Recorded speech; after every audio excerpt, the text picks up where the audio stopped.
প্রশ্ন হলো, কোন লোক বাবা মা ভাই বোনকে অত্যাচার করতেছে, প্রতিবেশীরাও অত্যাচারের শিকার, এ লোকে নামাজ রোজা সহ অন্য আমল করলে কোনো লাভ হবে কিনা?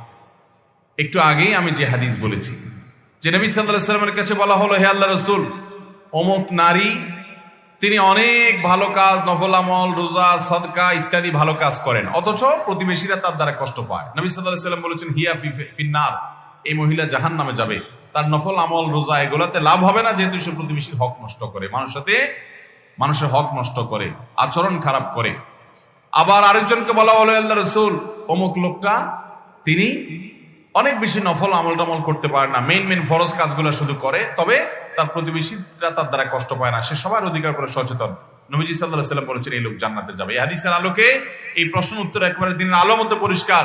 কেউ যদি মানুষের হক নষ্ট করে, তার ব্যক্তিগত নফল আমল এগুলো তাকে জান্নাতে নিতে পারবে। এই জন্য আমাদের নফল আমলের পরিমাণ কম হোক, কিন্তু কারোর অধিকার নষ্ট করব না, প্রতিবেশীর সাথে ব্যবহার খারাপ করব না, তাকে কষ্ট দিব না, তার জায়গাতে জুলুম করব না, এবং আত্মীয় স্বজনের সাথে সুসম্পর্ক বজায় রাখবো। কাস্টমারের হক নষ্ট করব না, দোকানদারের হক নষ্ট করব না, কাস্টমারকে 2 নম্বর মাল ধরাই দিব না, দোকানদারকে ছেঁড়া টাকা চালাকি করে ঢুকাই দিব না, এই জাতীয় ভাবে একজন আরেকজনকে কোনো হক নষ্ট করব না। তাহলে আমল অল্প হবে, কিন্তু জান্নাতে যাওয়া সহজ হবে ইনশাআল্লাহ।